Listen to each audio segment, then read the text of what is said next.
So what you need is a good pair of wire strippers like these. These are automatic wire strippers. Over the years I've had loads and loads of these. They work on thick wire like this. This is the dropper wire I'm using, 1.5mm. Just put it in the jaws like that and then squeeze. Simple as that. And it also works on thin wire, which is I'm using this green stuff for the frog wire. So for example, I'll just cut this end off so you can see.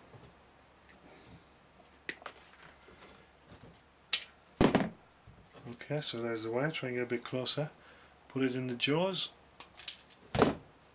Simple as that. And if you're doing lots and lots of wires, these are invaluable. I've had lots and lots of pairs of these, because what usually happens is this little spring will eventually break, but they're great, they really are. Automatic wire strippers. So what I'm doing is taking the points like this. Oops, these are Electrofrog points, as you can see there. Electrofrog. So they have frog power wire here, very fine cable, which is soldered on. So I'm basically just going to solder on to this tail my own frog wire, which I've chosen to make green in this case. So I've already got some wire cut green ready. It doesn't have to be massively thick because it's only powering the frog, it's not a bus wire or anything.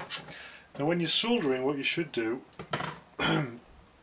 somebody told me this a long time ago, solder is not a substitute for an electrical connection. It's basically to hold the joint mechanically. So that's, whether you believe that, it's up to you, but that's what somebody told me, and I think it's fairly a good description. So in other words, what you need to do, you need to make sure that the electrical connection is sound before you solder. So I'm actually going to wrap the cable, my green wire, around the points frog wire.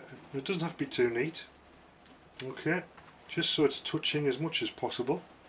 It's wrapped around there, see if I can zoom in a bit. Okay, so it has a mechanical contact, electrical contact, and what the solder does, it holds that in place. And that's basically what you're relying on solder for. And another thing is you need a good soldering iron. This is Weller. It's a 50-watt soldering iron. It's got a point tip. Always keep your tip wet with solder. Wipe it on your damp sponge frequently. Okay. And when you heat the joint, what you should be doing, I'll try and do it so you can see it. When you heat the joint, what you should be doing, you should heat both parts of the joint at the same time. So you're heating the frog wire and my green wire at the same time. Let's see if I can do it this way, which is not a natural way to do it. I'm just going to move up, heating the joint, putting a little bit of solder on, not too much, and then it's done. Wipe the solder in, put it back in the stand. Don't know if you can see that. There we go. So a little bit taller, you could either cut that off if you wanted, which I'm going to put heat shrink on so it doesn't really matter too much. And to be honest, I don't know if you really need the heat shrink because these joints are all covered. So heat shrink is hollow tube basically like this. It's cheap to buy it on rails. You can get it pretty cheap off eBay or Maplin sell it. It's a plastic tube like this, a sheath if you like. So I'll cut some off. What it does is when you heat it up, it shrinks to half its size. So the bore there is quite small, as you can see. So I'm going to slide it onto the frog wire. Okay. Not too close, so that's covering the joint, that's the main thing. Next you need a heat gun. This is a good old Black & Decker heat gun, which I've had for a long time now. Quite amusing actually. At work we have a bright orange heat gun, and it does actually look like a hairdryer. And it has a marking on it that says not to be used as a hairdryer. Perhaps I shouldn't have made it bright orange, but there you go. And all you do is heat the joint. As you can see, the heat shrink starts to shrink. What I like to do is I always do it on both sides, just to make sure, rotate. Yeah. the job round. There we go. Be careful how you put your heat gun down, don't set fire to anything. And there's the heat shrink, so obviously it's pretty hot. Still, it covers the joint nicely. If you're a bit rough with your soldering, like I am sometimes. There we go, so that's what I'm doing basically. Soldering a green extension wire onto the frog power wire, my electro frog points. So I'll just continue doing this, I think.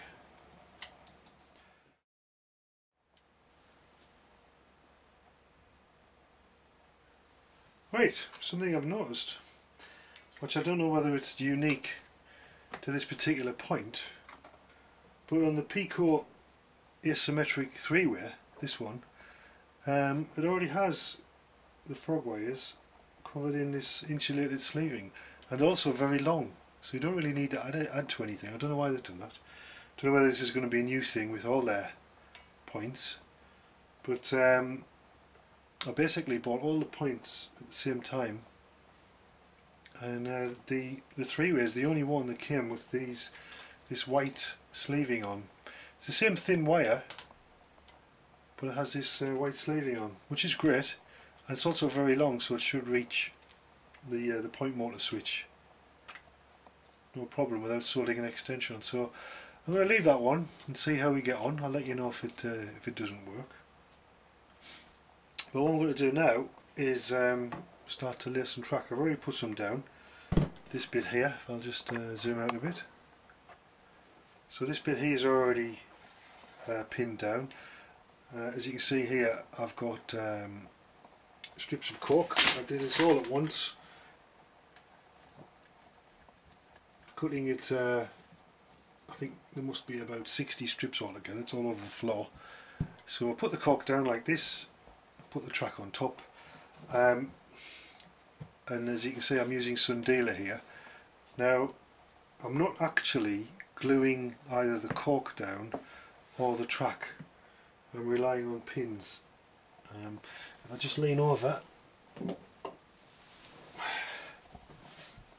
because it's Sundealer, it's brilliant to work with. It's not cheap, but it's great, because this tool here lets you, sorry, I have to lean over again. Sorry about that. This tool here pushes the pins in to the Sundealer straight away, and it's spring loaded as well. It's great stuff, and it holds them quite securely. And the Sundealer actually grips the pins surprisingly well, but still allows you to pull them out if you make a mistake. So I use a pin drill to drill through the sleeper. See if I can find it. Zoom in a bit. Whoops. Where's the one? Can you see that one there? Yeah, there. Oh. There. There's a pin there. So yeah, so what I've done is I've put quite a few pins in along the track to keep it from moving side to side. There's actually another one here as well. Let's just zoom out a bit. So every few inches really, because what I found was there is some lateral movement like this, and I was really quite surprised how difficult it was to get it perfectly straight. It's one of the things I'm trying to ensure is to get the track as straight as possible when we put it down. So this piece is done. This curved point is also pinned in. This is the only section that's actually pinned. It does go past the camera, and there's a double slip that's also pinned on the end of this cork, which I'll show you later. So what I'm going to do now is to continue putting track along here and see how I get on. Now that all the soldering iron off, now that the track's prepared, sorry, now that the points are prepared, I should be able to crack on, just drilling a hole for the mortar and putting the cork down. My theory is for not gluing it down. Obviously, with this being new, I'm a bit concerned I'm making a mistake and I've got to take it up, which I've had to do already. But also, I'm thinking when it's ballasted, the ballasting on the point will keep it all in place. That's my theory anyway. I'm sure you've all seen these Pico 6-foot wear gauge things. They're only about 30 pence each, excuse me, and they're really good for track spacing. And what I did, because they're so cheap, I bought quite a few, because they really help when you're trying to line your track up. The two notches there are for streamline, and the two wider ones are for set track, I'm sure you already know. So it's really good to put them on the track like this, and if you have a lot of them, you can actually, in conjunction with a straight track setter, get your track quite parallel. It's very good. So I've got most of the track down for the station area. I'll just zoom out a bit. As you can see, that's a better shot.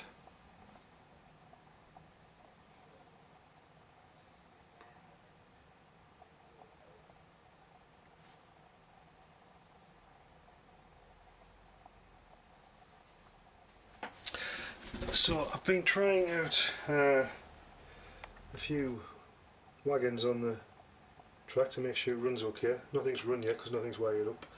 I got this one, by the way, in Peter's Spares in Middlesbrough. I was buying a locomotive and I saw this in second hand, and I actually had this when I was just a young lad, and I thought, oh, I'm going to buy that again, even though I don't think the wheels are going to run on this on this track. It runs on the straights but not on the points because the wheel flanges are too big. But this is a better one. This is more modern. No problems with this one. So if I just show you down the track the other way, okay, it seems quite straight. One of the problems I've noticed is I wear varifocals. I'll just move that out of the way so we can see the track better. I wear varifocals, and depending on which part of the lens I look through, sometimes it looks like the track's distorted or wobbly, which is very off-putting. So I hope it's straight. So the next job is to start putting the drop wires in, and this is where I think I've made my first major mistake, because remember a couple of videos ago I said I got bargain for some wire, and I got 1.5mm square yellow and blue, which is this stuff here, which is good quality wire. It's nice and thick, and this was supposed to be the drop wire. But when I put it up against the rail, I thought that is just enormous. So I'm using code 75 rail. So yeah, it's very, very big. And I didn't even try to solder it. I thought that's just going to look ugly. So I did a bit of research, because I got 1.5 for the droppers and I got 2.5 for the bus wire, which I can still keep obviously. So I've actually got a whole 100 metres with 1.5 there. I got yellow and blue. So I did a bit of research, and someone recommended using solid core wire, 0.6, I think it's 0.6, yes, it's 0.6mm solid core wire. So obviously it's just one strand, and it's just as thick as that. So it's not very thick at all, and it solders, excuse my poor soldering, pretty tidily onto the track. Once that's covered up with ballast and some weathering, you'll not notice. That was actually the first one I did, so it's not too bad. I've only done two, and you can see on the other side there, I think, yeah, it just disappears down the hole. So that's that. And the reason this is okay, I think I was over engineering it with the thicker wire. There we are, there's the difference. Is that this can take 3 amps, solid core wire can take 3 amps, which if you think you wire your layout in sections, and you're unlikely to have more than a couple of trains really in each section at any one time, 3 amps is probably enough, more than enough really. So I'm going to try it anyway, see what happens. It just makes it so easier to solder, so we'll give it a go. I'm not a big fan of solid core wire normally, primarily because when you move it a lot it becomes weak and it sometimes fractures. But I think this should be okay because it's not going to move much really once it's installed. So we'll see how it goes. Okay, so just before we go, I've got a problem.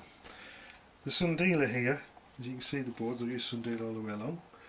I left it to acclimatise in the loft for a good few days, so it should all be the right size, you know, but it's prone to dampness and stuff. Except for some reason, despite the fact that it's braced here, goes right across, and there, as it's specified in the instructions, the gap between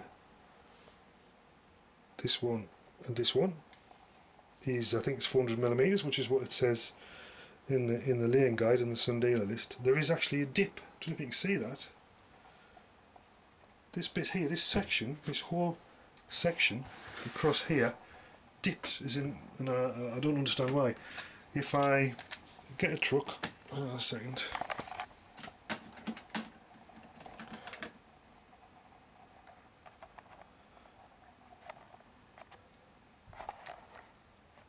Right, can you see that now? Can you see the dip? So if I get a truck,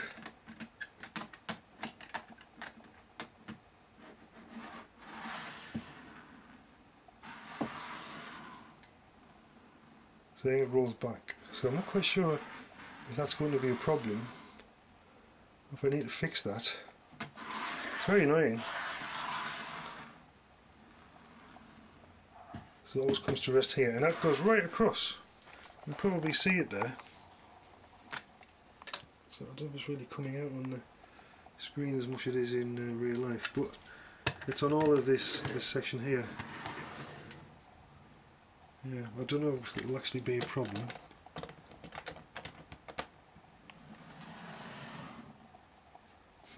Got 'em. There we go.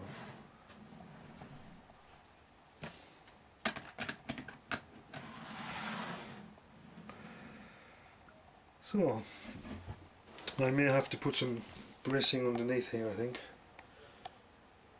But I'm very puzzled as to why it happened. Because it wasn't warped, and it was acclimatised. I do think I need to deal with it, so that's a little problem. Anyway, that's where we are now. I'm going to start putting the droppers on and hopefully do some test runs over all this point work. Before we go any further, I've got another mistake, a major mistake this time, which I'm really annoyed about, and it's only down to me rushing things basically. So after I thought I had all the track laid out, I was checking how to wire it up. So I was just about to start to put droppers in, and I suddenly realised that on the rear of the points, can you see that? These wires here, oh, there we are. There's a little bridging wire there fitted by Pico, which you're supposed to break, which I did. I did on all the points, so that was correct. But what I didn't do is join these two rails, this one to this one and this one to this one. Now you don't have to do it, okay, but what it does is, if you do join those two together and those two together, that means that the power isn't reliant on the contact between the movable part of the blade and the rail, okay. So if you don't join that, basically it means that when the point's in this position, the power's on this rail, it's relying on the physical contact between the movable rail here and the fixed rail to transmit power along this line, yeah. So what we're going to do, take all the points up and solder the connections between there and there, there and there, and that provides a much better electrical continuity. You're not relying on the physical here, the physical contact of the blades to conduct electricity. How annoying is that? Especially when everything was nailed down and I was just about to start some little tests. So fortunately, as I said before, I've used Sundealer, and it holds the pins very nicely, but also means the pins are easy to get out of. I don't know if you can see that there's a pin there, keeping that down. If I just get the blade underneath, prise it up, It's difficult with one hand. Okay, so I can lift that up like that. Okay, so it's just standing proud, and I can actually use my nails to pull it out. And there's the pin. So that's definitely one of the benefits of using Sundealer. But still annoying, because I've got to rip everything up again. And once it's all up, I've got to make sure it's all back down and aligned. So yeah, that's going to be fun. That's going to delay me somewhat. Never mind, these things are meant to try us. Onwards and upwards. So yeah, I'll rip all the points up like I've started here, and I'll start to solder the little bridging wires on. See, this is why you should always double check everything you do to make sure you do the right thing, especially before you do anything major like pin everything down. Not to worry.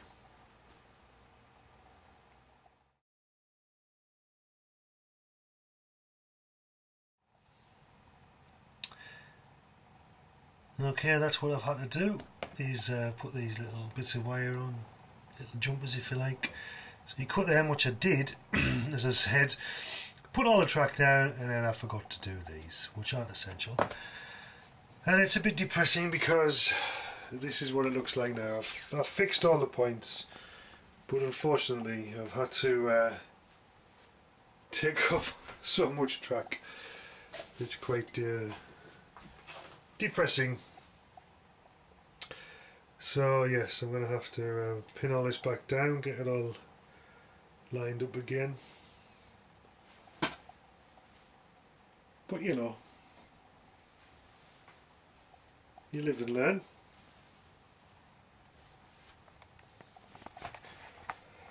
So hopefully next update we might have some test trains running once I get the droppers in and all this track put back down.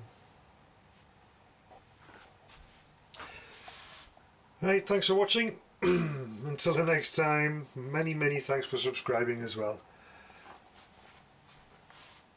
Bye for now.